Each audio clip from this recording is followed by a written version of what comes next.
United points to put in the flight, and then I use my other points, whatever, pay for that, and then hotel. So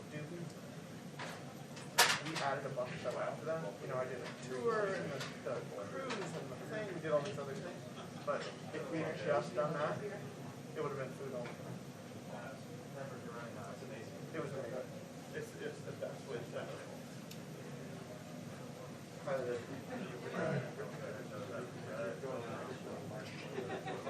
I mean, yeah. If you got a week, because it has to be 7 days. That's what you're fine. But it's all. That's a good time. That's more than 2 minutes.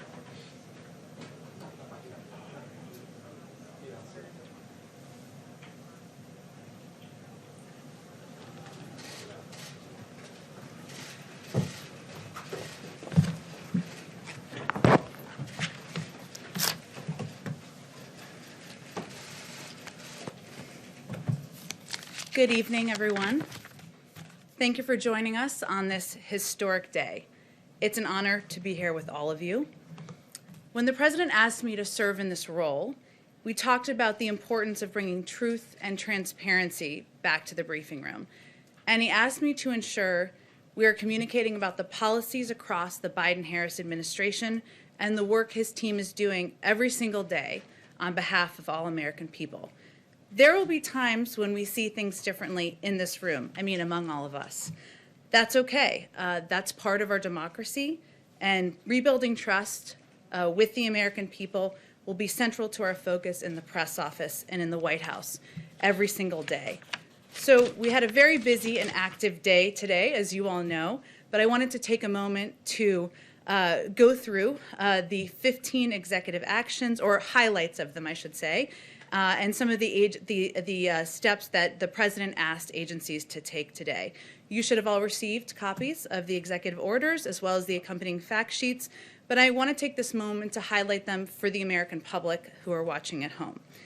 To combat the deadly virus, the President launched his 100-day masking challenge, asking Americans to do their part and mask up for 100 days.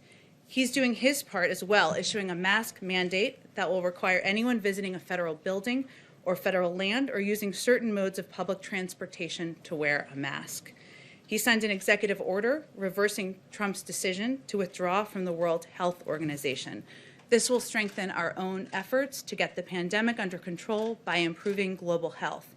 And tomorrow, we're not wasting any time, Dr. Fauci will participate remotely in the meeting of the World Health Organization as the U.S. head of delegation. President Biden also officially appointed a COVID-19 response coordinator, a position and team we had already previously announced, but made it official today, to create a unified national response to the pandemic. And he reestablished the national security team responsible for global health, security, and biodefense. The COVID-19 pandemic has triggered an almost unprecedented housing affordability crisis. He took immediate action to confront the crisis and asked relevant agencies to extend nationwide moratoriums on evictions and foreclosures. The pandemic has also increased the hardship on millions of Americans who owe federal student loans. In response, the President asked the Department of Education to extend the pause on student loan payments and interest. He rejoined the Paris Climate Agreement, putting the United States back in a position to exercise global leadership in advancing the objectives of the ambitious agreement. Sorry, hope you're comfortable. There's a few more. And a second broad executive order will roll back harmful regulatory reversals made by the previous administration to protect public health and the environment. This order protects our nation's treasures by reviewing the boundaries for several national monuments, places a temporary moratorium on all oil and natural gas leasing in the Arctic National Wildlife Refuge, and reestablishes the interagency working group on the social cost of greenhouse gases.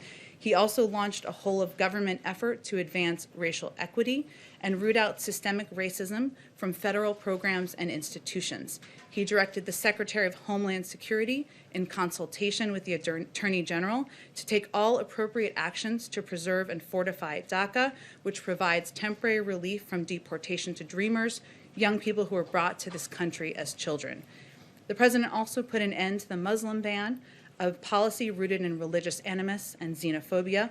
He signed a proclamation effective immediately, halting further funding or construction of the previous administration's border wall and terminating the so-called national emergency used to wastefully divert billions for wall construction.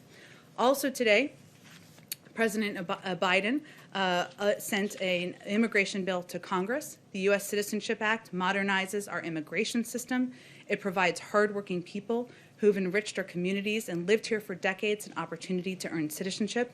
The president's priority reflected in the bill are to responsibly manage the border, keep families together, grow our economy, address the root causes of migration from Central America, and ensure that America can remain a refuge for those fleeing prosecution. With that, I'd love to take your questions. Zeke, why don't you kick us off? Thanks, Jen. First off, congratulations. And one question about your role, you touched on this a little bit at the top, but when you were up there, do you see yourself, your primary role is promoting the interests of the president, or are you there to provide us the unvarnished truth so that we can share that with the American people? Well, let me first say, Zeke, that I come to this podium having served both in the White House and at the State Department as the spokesperson there. And I traveled the world on trips to promote democracy, where I saw the power of the United States and, of course, the power of this podium and the power of truth and the importance of setting an example of engagement and transparency. So I will just state, because you gave me the opportunity, I have deep respect for the role of a free and independent press in our democracy and for the role all of you play. As I noted earlier, there will be moments when we disagree, and there will certainly be days where we disagree for extensive parts of the briefing even perhaps, but we have a common goal, which is sharing accurate information with the American people. If the president were standing here with me today, he would say he works for the American people. I work for him, so I also work for the American people. But his objective and his commitment is to bring transparency and truth back to government, to share the truth even when it's hard to hear. And that's something that I hope to deliver on in this role as well. And then just one substantive one, so I know we're short on time. When will President Biden begin making some foreign leader calls? Who's on that initial list? And during the transition, he didn't speak with President Putin. Does he plan on doing that? And is he going to discuss retaliation for the SolarWinds hack on the federal government? Sure. Let me try to get to those. And I'll just note, since Zeke mentioned it, I know some of you have to get to another event this evening because we're not fully done with the day. So we will have longer briefings in the future, but we'll try to get to as many questions as possible. So his first call, foreign leader call, will be on Friday with Prime Minister Trudeau. I expect they will certainly discuss the important relationship with Canada, as well as his decision on the Keystone Pipeline that we announced today. I don't have any plans or any plans to read out for you in terms of a call with President Putin. I will note for you that I would expect his early calls will be with partners and allies. He feels it's important to rebuild those relationships and to address the challenges and threats we're facing in the world. On SolarWinds, we've spoken about this previously a bit prior to his inauguration, I should say, today. We are, of course, we reserve the right to respond at a time and a manner of our choosing to any cyber attack. But our team is, of course, just getting on the ground today. They're just getting onto their computers, so I don't have anything to read out for you or to preview for you at this point in time. Peter, go ahead. Jen, I have a question for you on policy. First, a quick housekeeping question. A short time ago, President Biden said that he received a very generous letter from President Trump. Of course, he said it was private. He said, I will not talk about it until I talk to him. Is President Biden planning to call now former President Trump? And is this White House working in any way to try to put the two in touch? Well, I think, Peter, that was a reflection of President Biden's view, and I was with him when he was reading the letter in the Oval Office right before he signed the executive actions, was that this is a letter that was private, as he said to you all. It was both generous and gracious, and it was just a reflection of him not planning to release the letter unilaterally, but I wouldn't take it as an indication of a pending call with the former president. Let me ask you on policy, if I can, quickly. You talk, obviously, your role is sort of in terms of delivering the best information to the American people on behalf of this White House. The battle for truth may be as tough a fight right now as is the battle against coronavirus. How do you and President Biden plan to combat disinformation that in many ways led to that assault we witnessed 2 weeks ago today on the Capitol? Well, I think, Peter, there are a number of ways to combat misinformation. One of them is accurate information and truth and data and sharing information even when it is hard to hear and even when it is not meeting the expectations of people at home who are desperate for this crisis to be over. We'll have more to share with you in the next few days, hopefully before the weekend. But what we plan to do is not just return these daily briefings Monday through Friday, not Saturdays and Sundays. I'm not a monster, but also to return briefings with our health officials and public health officials. We want to do those regularly in a dependable way with data shared with all of you and with the public, so that they can also track progress we're making on getting the pandemic under control. As it relates to the cabinet, if I can quickly, we know President Biden's beginning without a single member of his cabinet confirmed. What is your understanding on how quickly those confirmations will happen, and when should we expect additional nominations and ambassadorships to be announced?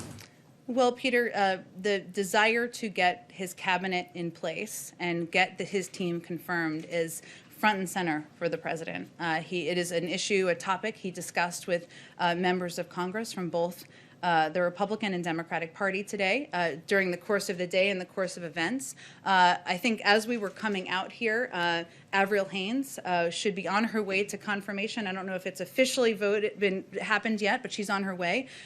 We have prioritized getting our national security team in place, given the crises we're facing, given the importance of keeping the American people safe at this time.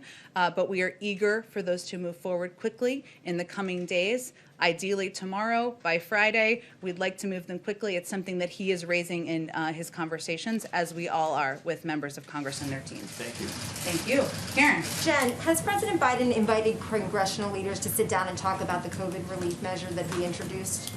Well, he has been discussing the COVID relief measures, the entire package that has, as you know, unemployment insurance. It has relief and assistance for the American people. It also has money to reopen schools, which I know as a mother impacts all of us. But he has been discussing that with Democrats and Republicans since long before he was sworn in today.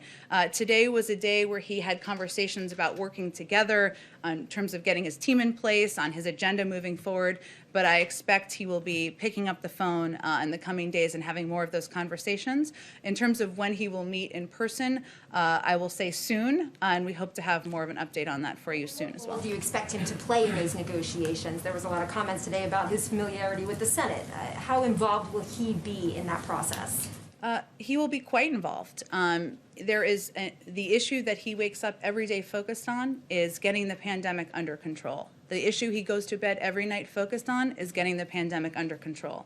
This package is a pivotal step to doing that, and it has assistance for the American people to make that bridge financially. It also has essential funding for vaccine distribution. He will be very involved. He will not be the only one. We have a whole team here of senior staff, of course, but as you noted, he is not a stranger to the Senate. He served there for 36 years. Many of these people, many of the members on both sides of the aisle he served with over that time, and I expect he will be quite involved in the process. Go ahead, Jen. So, on this COVID relief package, Senator Romney was already saying to reporters today that he doesn't see a need for another virus relief package, and he's the kind of Republican vote you're likely going to be trying to get. So, how long are you willing to try to work to get Republican support before you decide to go through the budget reconciliation process instead? Well, as you know, because you all cover it, and as I've stated a couple times here today, we are in the middle of an urgent crisis in this country. It's not just impacting Democrats, it's impacting Republicans, it's impacting red states and blue states. And this plan is intended to address the suffering of the American people. So we hope, and frankly, we expect Republicans in Congress and Democrats too will support assistance that will bring relief to the people they represent. This is a conversation. He, of course, gave a primetime address, as you all know, last week. It seems like a long time ago, but it wasn't, to announce his specifics. And he has already had a number of conversations with Democrats and the Republicans. Those will continue. His clear preference is to move forward with a bipartisan bill. There's no question about it.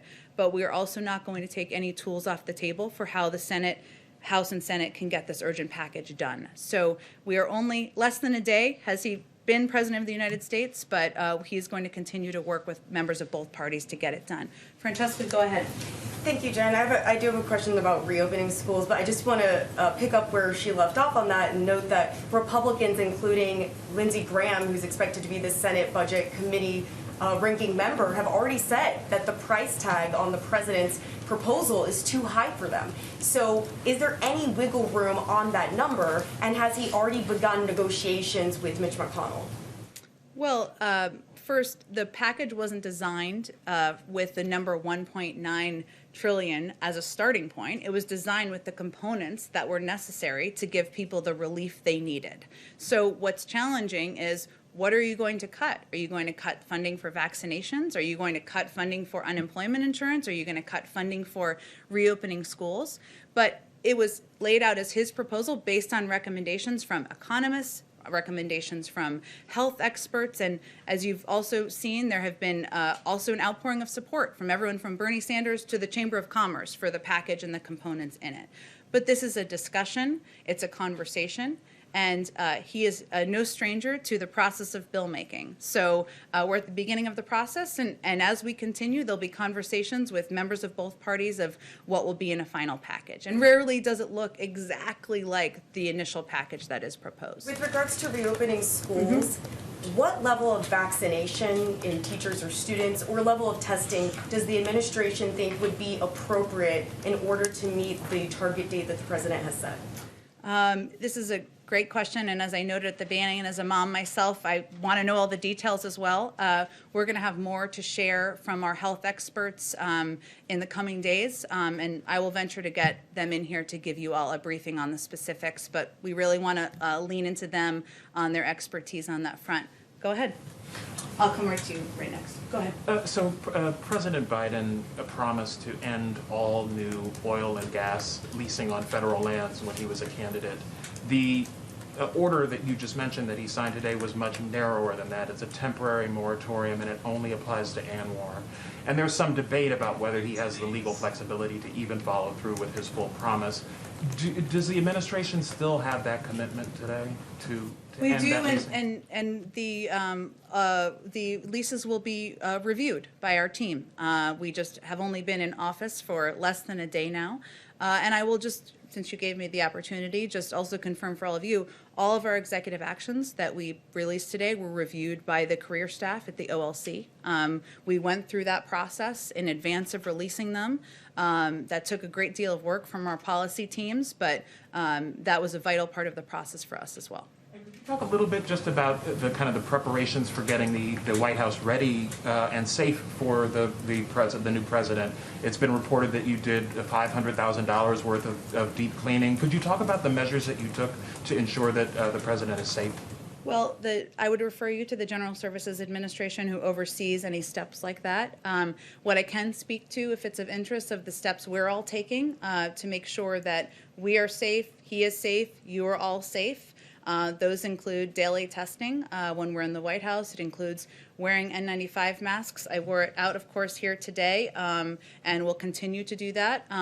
It includes stringent rules about social distancing and abiding by that in the building. That keeps us safe, but we're also, the president has asked us to also be models to the American people, and that's vitally important to us as well. So there are a number of new COVID steps, precautions that we've put in place as of today. Go ahead all the way in the back. Thank you so much, Jen. Thank you for doing this in a daily basis again. So climate change being one of the priorities, how does President Biden plan to work with Brazil? During the campaign, Biden criticized Brazil on deforestation, and then the Brazilian president criticized Biden back, and he was the last one to congratulate President Biden on his election. What is the expectation for their relationship? And does he plan to speak with the Brazilian president? Well, I don't have anything to predict for you or advance for you in terms of a call or conversation. What I can convey on climate change, of course, and addressing the climate crisis, it's one of the 4 crises that he's identified will impact his administration, is impacting not just the American people, but the global community, is that rejoining the Paris Climate Agreement is a vital step toward doing that. The United States was one of the only countries in the world, as you all know, that has not had a seat at the table in the last few years. A little technical step there is we have submitted that to the UN Secretary General, and it will take approximately 30 days for that to take place. But I use that as an example because that's one step, but we also know that we need to be models here at home as we are addressing an issue like this. The United States continues to be one of the world's largest emitters of greenhouse gases, and we need to put in place policies and take steps here to address that as well. But I'm sure we'll have more to discuss on Brazil in the coming months. Go ahead right there. What are the next steps when it comes to Iran, and does the president have any plans to rejoin the nuclear deal? Well, the president has made clear that he believes that through follow-on diplomacy, the United States should seek to lengthen and strengthen nuclear constraints on Iran and address other issues of concern. Iran must resume compliance with significant nuclear constraints under the deal in order for that to proceed. I will say that, as I noted a little bit earlier, we would expect that some of his earlier conversations with foreign counterparts or foreign leaders will be with partners and allies, and that we would certainly anticipate that this would be part of the discussion. And then could you just give us some color about what it was like for him going into the Oval Office? He's been waiting for this for so long. What was his reaction? Well, I spent a little time with him earlier, and he had an incredible sense of calm.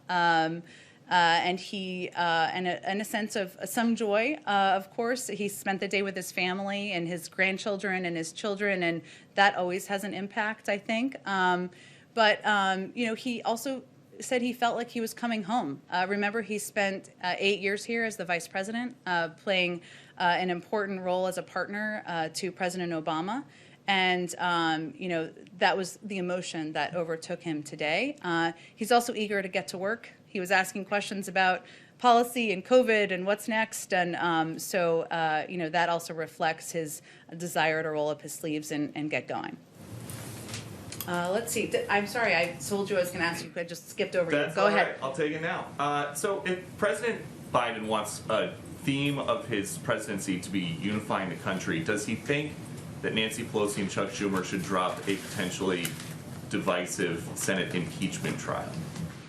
Well, he spoke today, as you all saw, about unity in his inaugural address and the importance of unity in bringing the country together and the resolve of the American people in helping to get through this moment.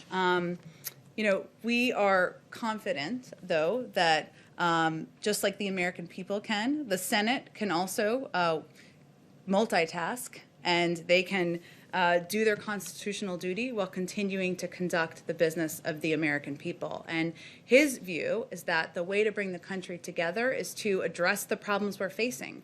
And so that means getting this COVID relief package through, having Democrats and Republicans take a serious look at that and have conversations with each other about how to move it forward. And he's going to leave the mechanics, the timing, and the specifics of how Congress moves forward on impeachment to them. And a quick follow-up. On President Trump's inauguration day, he filed the paperwork to run for re-election, same day. Does President Biden have any plans to do that today, late, or in the coming days? I will say, having talked to him today, his focus is not on politics. It is on getting to work and solving the problems of the American people. And as he noted on the campaign, he will wait until sometime into his first term to speak more about his political plans moving forward. Go ahead. Yeah, thank you, Jen. The president pledged today to repair alliances. Has he planned his first foreign trip yet? Well, we're only 7 hours in here. You're ready for the foreign trip. I'm ready too.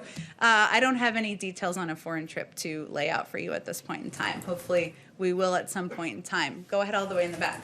Yeah, hi, congratulations on your new position. Owen Jensen with EWTN Global Catholic Network. Two big concerns for pro-life Americans.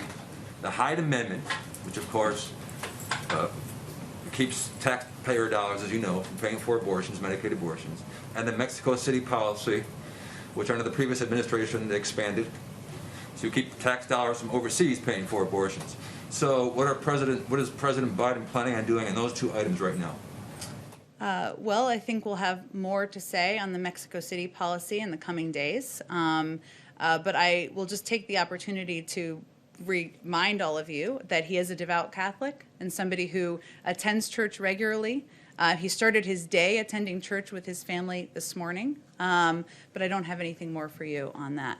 Go ahead. Yeah, as president-elect, he talked about the possibilities of using the Defense Production Act to ramp up the production of vaccines. Having looked at more data, does he still feel that's necessary? Was that included, for example, in anything that he signed today? We'll stay tuned. We'll do this again tomorrow, and there may be more specifics to share on plans on COVID tomorrow. I expect there will be, including more details on the Defense Production Act. He absolutely remains committed to invoking the Defense Production Act in order to get the supply and the materials needed to get the vaccine out to Americans across the country, and remains committed to his goal of getting 100 million shots in the arms of Americans in the first 100 days. Go ahead. Thank you very much. The President talked movingly about unity today, and I've heard from people who say, well, that's just talk. They want to know what action they're going to see to show that kind of unity. Can you, Peter mentioned impeachment. Right. Can you tell us what kind of action we can expect to see that will assure people that he wants to reach out to people who voted for him and people who did not? Sure. Well, first, I think anybody who has covered President Biden for some time or worked for him or spent time with him knows that he is somebody who always sees the optimistic side of working with people who may disagree with him, people across the aisle, and that has long been his commitment and desire through his many decades in public service. So his own history tells you how committed he is. But, part of it is his words, which he shared today with the American public on quite a big stage. Also his actions. He has reached out to not just Democratic members of Congress, but also Republicans. Not just Democratic governors, but also Republicans. Not just Democratic mayors, but also Republicans. And he said today in his speech, the biggest platform most presidents have through the course of their presidency, that he will govern for all Americans. And that, of course, has to be backed up by actions, as you conveyed, but he's going to venture to do that in every policy he pursues, every engagement he has, because he feels if we can come together, we'll be a stronger country. Go ahead. Jen, will you say a death penalty moratorium under this administration? The president, as you know, has stated his opposition to the death penalty in the past. That remains his view. I don't have anything more for you in terms of future actions or mechanisms, though. I'll circle back if there's more I can share with you. On a lighter note, will he keep Donald Trump's Air Force One color scheme change? This is such a good question. I have not had the opportunity to dig into that today, given the number of executive actions, orders, the inauguration, a few things happening. I will venture to get you an answer on that, and maybe we can talk about it in here tomorrow. Jen, just one quick one before we let you go. Just following on Peter's question, does President Biden believe that President Trump needs to be held accountable for the Capitol insurrection a couple of weeks ago? And does that accountability require that President Trump be barred from holding future federal office? Well, Zeke, he has spoken very firmly and fiercely, publicly, about his views of the horrific events on January 6th. And he has also, of course, spoken with members of Congress about that, as you all know. But he is going to leave it to members of Congress to carry out their constitutional duty and determine what the path forward is and what the mechanisms are going to be, what the process will be, and what the timeline will be. Certainly, he ran against Donald Trump because he did not think he was fit to serve in office long before the events of January 6th. He is here today because he decided to run against him, but we're focusing on moving forward. We're focusing on addressing the issues facing the American public, and as you know, that means we're focused on our COVID package. Go ahead. If I can follow up on that a little bit, Jen, is the president being updated, first of all, on the progress of the FBI investigation? And we know the FBI is leading the investigation into the assault on the Capitol. Does President Biden have confidence in FBI Director Wray? Well, Peter, as you noted, there's an ongoing investigation, which we certainly support. I'm not sure that he has received an update today on anything about the investigation, but we certainly support those ongoing, and we will, I'm sure, be receiving updates in the days ahead. Does he have confidence in the FBI director? I think I have not spoken with him about specifically FBI Director Wray in recent days, Peter, but I'll circle back with you if there's more to convey. Jen, the president did not mention the word Trump in his inaugural address today. What was the intention behind not making any direct reference to his predecessor in that speech?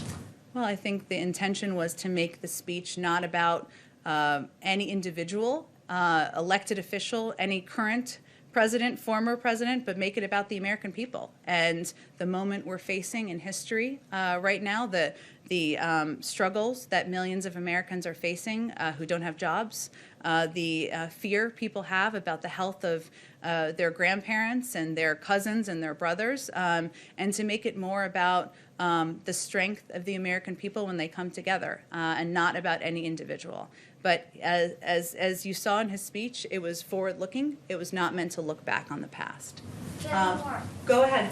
How does President Biden plan to recover the United States image around the world, and what is his priority globally? Well, his priority is first rebuilding our partnerships and alliances around the world and regaining America's seat at the global table. And you can see that is evidenced in his rejoining the Paris Climate Agreement, rejoining the World Health Organization, his plans to engage with partners and allies and work together to address many of the threats and issues we're facing around the world. But I think that is what you will see as his focus in the weeks ahead. Thank you, Jen. Thank you, Zeke. Thanks, Jen. Thank you, everyone. Let's do this again tomorrow. Thank you, Jen. Thank you, Jen.